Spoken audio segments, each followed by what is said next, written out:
Mark on one, there's a pay guy. Okay. We are, we'll call this meeting to order. They left me hanging, so we'll figure that out as we go. No, we're recording it as we should for the statute. So, and then I will upload that to the county YouTube channel if anybody wants to rewatch it. Okay, so routine matters, approval of minutes from the last meeting. They are attached to your packet. If you'll take a minute to review them if you haven't already. Do you have any questions or comments?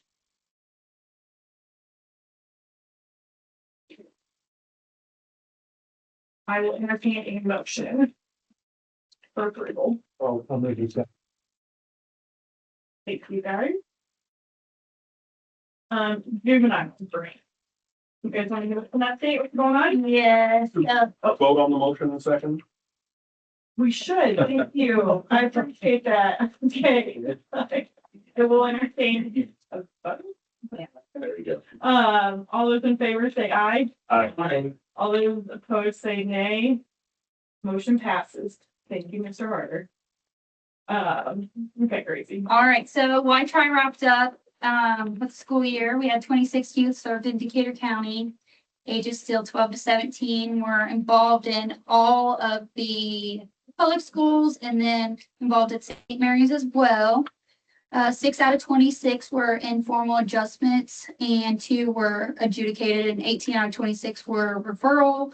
Referrals are just from schools or from law enforcement if you guys are dealing with a certain kid all the time. We do expect though with new attendance laws coming into place that the number of youth served for Jrac will be rising. So we are trying to work with the school to like kind of have a classroom setting at the school. So we can serve more kids at each school. We started our Live Craft Summer Program. That's in front of you guys. We have 10 youth participating aged from 12 to 17. We started off with the finance class. That went well. And we did yoga yesterday. Good. So, and whatever else you have to say, Jeremy. I think you said it all. I mean, we've been building this for 2 years and I think things are going great.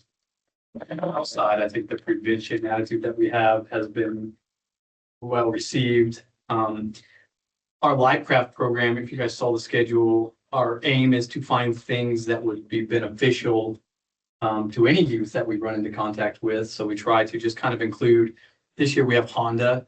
So we're going to take them to see Honda and, see what it's like. We also have an Army recruiter coming this year. So, and we open that up to the adults too. So anyone that's interested in coming to that meeting to kind of speak to the Army recruiter, see what he has to say, is welcome. And then we're going out, the Lake Santee one doesn't say, but we're going to check out Clarksburg Volunteer Fire. We're going to check out the dock mechanic up there. So just trying to get these kids to see things that they never have an opportunity to see. We also are going to present at Rotary, I think on Monday, June 30th. So if anybody wants to come and support, be there. Anybody have any questions for them? No questions. Great voice. Okay, so as far as the Senate Bill 9 reports go, they are quarterly, so I won't have them till the end of each month. But I thought it worked out pretty well just emailing them out and notifying you guys about them. That way we can have continue to have our meetings on the same days. Is everybody okay with that? Because you guys we don't have to vote to submit them or anything. We just have to send out the results to you guys, the numbers. There is no old business to attend to. Then as far as new business, we had 3 opioid grants, which I sent out. We had the one that was tabled from our last Jrac session. If you guys remember, that is for One for All Ministries. And then we have one for the Sheriff's Department, and then we have one for Indiana Treatment Center / Indiana Recovery Associates.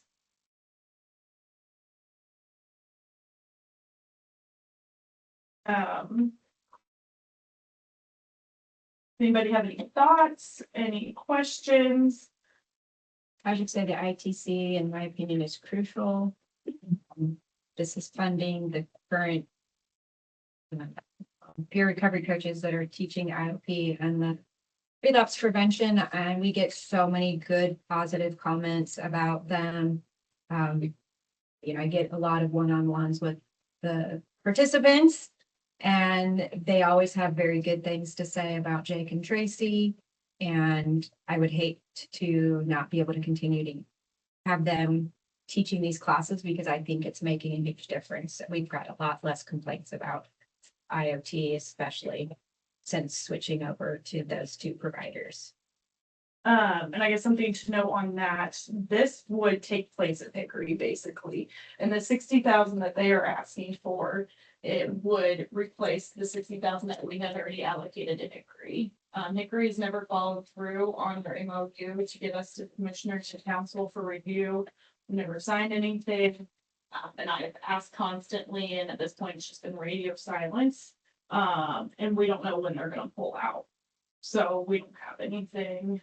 Everything right now is good, but they could say tomorrow we want to back out. ITC is offered to come in their place. If we can give them the 60,000, it would be startup cost, one time only. They're very clear on that. They already did send like a draft MOU over to send if we would vote on that, just for us to have. So that's kind of where we're at on that. So it'd be voting to have that, but also at the same time withdrawing that money from Hickory and transferring it to ITC. Yeah, I would agree with Jennifer. I've never met Tracy, but Jake's part of the wellness school team. I think he has a lot to offer. Tracy is a Speranza graduate, and Speranza actually paid for her to become the peer recovery coach. And so that's another positive way, like, where she's lived it and she's lived it, in this area. And I think that's why she resonates well with a lot of the participants. What are they? They would just take over the Hickory. Hickory. Yep. So kind of the MOU as it stands, right? They are gonna offer IOP, relapse prevention group, biosocial assessments, which is the assessments they do to see what their substance abuse needs are. They're gonna offer individual therapy, which we don't currently have. They agreed to offer it at least once per month per individual that is recommended it. Peer recovery coaching, and then referral communication as well as wellness work participation. On the other side, the county would refer appropriate individuals to provider services, facilitate collaboration, and remove barriers to implementation. And then provide logistical administrative support, which what we currently do. And we would provide them the 60,000 startup funding to cover program development, staffing, ramp up, and infrastructure of the launch services. And would Laura be the one providing the treatment, So- the therapy? They would hire a therapist solely for here that would be involved. I know I talked to Des about if they can get in touch with somebody at the jail, to do that, and then Laura would oversee it. But she, I believe, would be the person that would sit on the wellness work team, because they can have different therapists, different things, just one person supporting that. We want to vote on these individually. Yes, so that's just the one grant. Oh, okay. Yeah, sorry. That's just the one, the ITC grant. Yep. So anybody have any other comments, discussions? If there are none, or seeing that there are none, I would entertain a vote to accept it. I would move that the Jrac recommend the full funding of the ITC grant to the committee. I'll second it. And all in favor, say aye. Aye. All opposed, nay. Motion carried. Our next one is the Sheriff's Department grant. Bill, do you want to kind of, or sure? I had handouts. Oh, in color. Right? Well, what this is, it's called the Sheriff App's mobile app for phones. What we're striving to do is to have better communication between us and our community. Well, this provides lots of different possibilities. Biggest thing, nicest thing for this is it sends out push notifications. So if we have a bad wreck at State Road 3 and 300 North, it'll push out notification to your phone saying there's a wreck in this area, please avoid the area. You know, if you gotta go look on social media, Facebook, you don't get that notification. Whereas this, your phone's gonna be whatever, and it's gonna notify you. So again, it has lots of possibilities for us. You can list all of our resources on there, if I'm passing out here. You can incorporate our CIT into this as well. Make all that information available. Which is, CIT is really taking off right now. It's February, 1st of February, there are over 100 calls for service already. So they're making an impact. So, there's about 15 sheriff's department around the state that currently use this app. And they found a great success. And you can see in the handout, different things. We can put our sex and violent offender registry person on there. We can put our warrants on there. Recent arrests, just a plethora of different opportunities. Again, I'm asking for 29,000, or excuse me, 26,940. That's for all 3 years. The biggest cost of that is the setup fees up front. And then it goes after that. Again, this is a 3-year deal. That, I would sustain it with the commissary fund. But yeah, it's a startup. We want to better communicate with our community. And this should also eliminate calls coming into our sheriff's department and jail because they'll be able to look this stuff up on the phone. And it should help on anonymous tips as well. So like I said, it has lots of good possibilities for us, and we're excited about the possibility of it. Can you add a button where attorneys can Now, sign up for now, appointments? no. I'm So- coming. I really want to come. That's cool. This would For an just be additional something. $14,000. Somebody would just love this app to their phone. Correct. Yeah, And it's free download. Yeah. Yeah. It is. I've also seen it in practice and I've lots of different good information.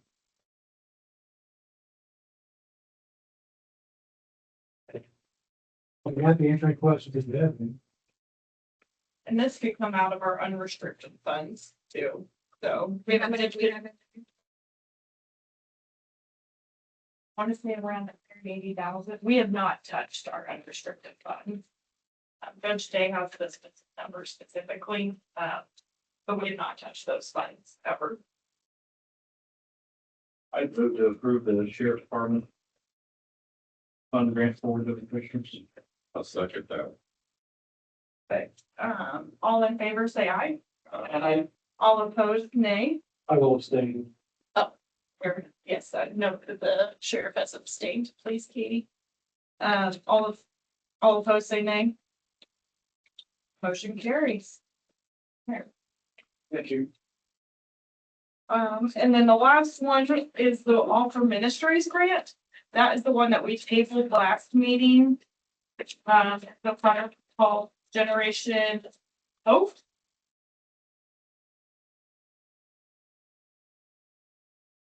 I know there was some reservation, things like that at our last meeting.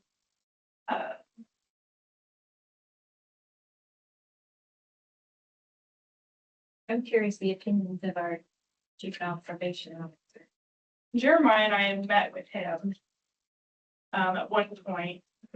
I know my personal concern is that when he had talked to us, that it was very drug prevention focused. So that was my one concern. I think it touches it, but I just don't know that it's the main focus of it. You guys had any kids go through it? I had one student get handed the paper and she's like, I'm not signing for this. She's like, I'm gonna leave you. Like, okay, that's for you. I do think they just received a grant from the foundation for implementing it with the younger kids. This is the one implementing it through the younger youth, I right? think they got like the 1,500 fund for women and girls, Yeah, I thought they just received some. but it wasn't much, but it's only Right. 15. I believe this would be to help fund the salary.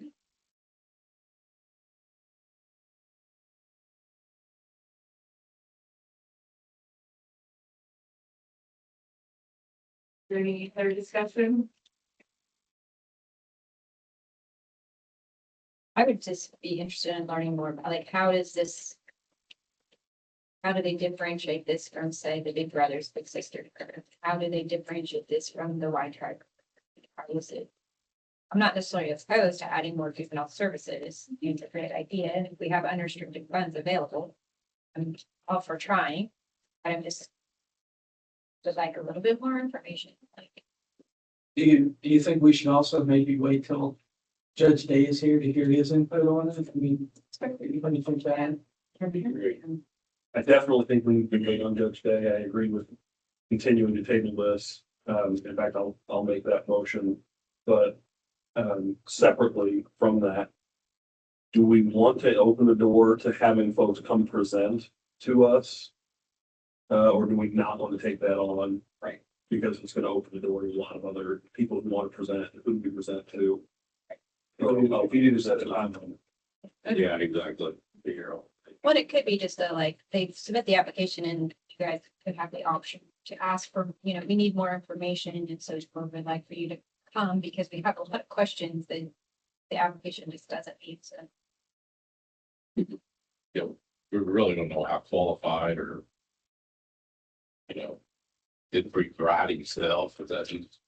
I don't know who the employee is, It's not Brad, it's Alex. Oh, it's not. right, and I don't know who the employee is, they I were, think it's his wife. so it's wife that it would pay for. We'll speak out in terms of what we did with the community foundation and that was, we had proposals submitted, so just like this.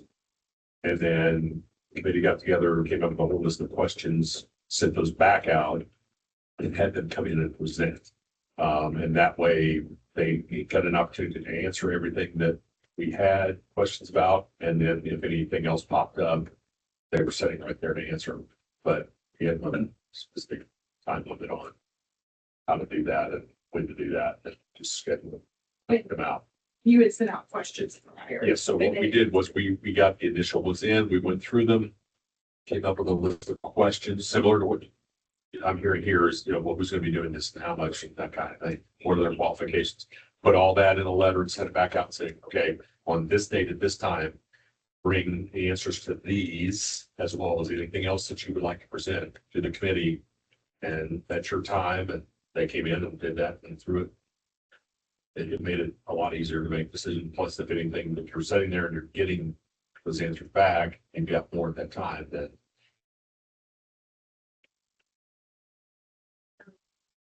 And so we've not discussed previously if we want to structurally make that part of our process. Right. Separate and apart from this application, do we want to make that part of our process? I think it's the first line question. Or do we just want to send questions just to send us answers back? We want to just say, here's your answer. We're going to fund it at this level or not at all. Fully. I think that's a question we need to answer before we take action as to this proposal. And I'll go ahead and make that the following motion so that we can discuss. Well, I'm going to call it the tabling motion until we. So I guess the motion would be, for the sake of our discussion, I will move that we allow our structure to include callbacks, essentially, where we send out a list of questions, give them a set amount of time, and allow them to report that back to us. On the basis of when this committee wants to hear those things. Yeah. One question I have, the commissioners are the ultimate decision maker, right? Correct. Do they have any type of a time limit or any type of time frame that they want us to get these things to them? Meaning, are they going to be coming to meetings and people are going to be saying to them, well, we submitted this X period of time, you haven't done anything yet? Does that come up? Is that something that they brought to our attention? No, Brian normally is here, so he is able to voice, for the commissioners on that. And they know just after our quarterly meeting, we bring that to them. Okay. So we would, go ahead. I tried last time, we just typically approved what this committee did. Right. And I think we did inform them that we, tabled one application. So they were aware of it. I'll second his motion. All those in favor say aye. All those opposed say nay. You can take yes for an answer. Yeah, yes, 100%. Sometimes I will make a motion so that there is a room for discussion on that motion, but if everybody's okay with it, well, let's rock and roll. Yeah. In that case, I would move that we invite Alex Sefton and All for One Ministry come and answer a series of questions that we formulate now to present for not more than 10 minutes in order that we can make an informed decision. Any discussion on that? Only if it gets accepted. Yeah. Is there a second? Also, yeah, also. All those in favor say aye. Aye. All those opposed say nay. Motion carried. Okay, so not more than 10 minutes. What questions do you guys want to hear? I think the one is who, if it's for salaries, who would it be funding and what is that for qualifications? I do think that if it is for his wife, I think she just recently got some sort of a master's education something, but I don't know. But yeah, I just would like to know that and maybe have them actually come in and they have any success stories, like, because they're currently doing it, correct? Yeah, I heard a 20-minute presentation from him yesterday. They are effective with the people that they're working with. They have a lot of volunteers, peers. They have more peers than they have students, so that's a good thing. And, you know, to your point, I think they may be even hitting a different crowd, like, and everybody's looking for somebody they connect with. So, yeah, I think Brandon can ask them a few more questions. I see on the last page, they got 50,000 from ARPA. Correct. So they've surely got some proof of, what, if it's working or. Were they applying for a grant through the Green for Prevention Group as well? Don't ask me what happened. I was Sure enough. on 465 trying to attend a Zoom while I was on the way You somewhere. were distracted driving. No. I was actually not driving, but I was on 465 attending a Zoom. Yelling at this guy. He wants to get it perfect. Yes. To the extent that they're willing to share, I think it would be helpful to know how the 40,000 they've requested fits into a $200,000 budget. Is that a 1 year, 2 year, 3 year? So the sheriff's proposal put in, this is a 3-year cycle this is covering. I'd like to know that $200,000 a year's worth of this program, is that 3 years worth of this program? And where does our 40,000 fit in with the other, the thing raised and how much they intend to still raise? I think for foundation day, sustainability. So we give them 4,000 future, or they just be able to put on their pay for the staff member.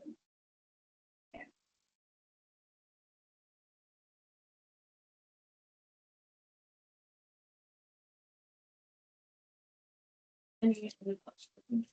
We don't necessarily know which fund it would come from, whether it's restricted around or what agency we can vote on. I almost think of them as around it. I'm not sure it means directly how For grant was kind of. and substance. Well, that could be one of our questions. Tell us how and whether your program touches on these specific criteria. So that we know if we're funding you, whether we're funding you on the right stream. What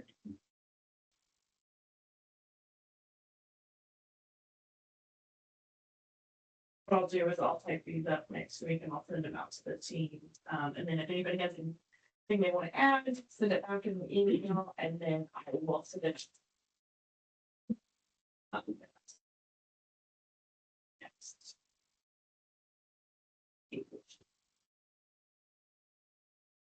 The school year started.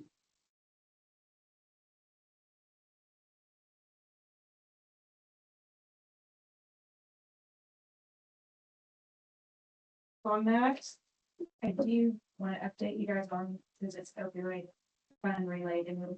I just got an email from Amy Hicks, who's with One Voice, that the MMJ, which is a division of FSSA, it has put out a kind of a challenge grant for those that are receiving Recovery Works funding in that sense. So it would be Speranza, the ARC, potentially Foundation for Recovery was receiving it. I don't know if there's so that they could also be potentially able that the FSSA would match 1-for-1 opioid grants up to $150,000. So I just found out about this, so I didn't have time to shoot it out to you. So I did ask Jeannie to have Speranza follow up to see if that 130 that they just received is eligible for the match, or if it'll have to be a new grant. So just keeping you guys aware that, but the deadline to apply for that is June 30th. So we've missed the June cycle. So I don't know if that's something that we may need to have a special meeting for, because you would hate for organizations to lose out on up to $150,000 if we have enough. How much do we have in the actual designated or restricted? I'm not sure off the top of my head. I know it went through I know it went out in all our emails. And if each day has those exact numbers. And they have, it's 3 specific things, and one is for actual expansion. One would be for transportation. And then what there's a third category you could apply for. And so, It's like substance use, misuse, prevention, transportation services, and then capital expenses. yeah, thank you. There you go. So just want to give you, because it's specifically linked to, it's matching your opioid funds, and so it's going to directly affect you guys. So, and I apologize, I literally just found out about it yesterday, so I didn't have a chance. I was like, well, if you guys want to come, I don't know if what we want to do with anybody, but I don't know if the ARC has a planning. I'm surprised that it didn't have one in for this cycle. And I'll let you guys know whether or not Speranza already qualifies. I think we'll just see if we get more grant applications and then we'll go from there. But June 30th will be here Yeah. before. Yeah, that was a short turnaround. Yeah. And I don't know how long it's been available, and I'm surprised Jeannie hadn't known about it. It's the first I heard. Looks like the June 30th deadline is just the letter of intent. So Okay. I think it gives you a little bit of problem. That might be. And I don't know who else, like, for example, Centerstone is your Recovery Works provider, so they also could be eligible for the same thing, so. Anything else anybody has to discuss?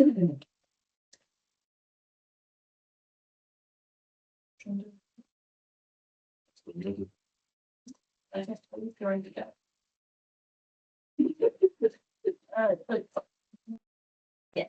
Okay. Oh, all in favor? I don't know, I run council. I was totally lost, bro. I sit there, I mean. Well, I think it's different though. It is, right? No, I'm gonna keep Danny. It's different.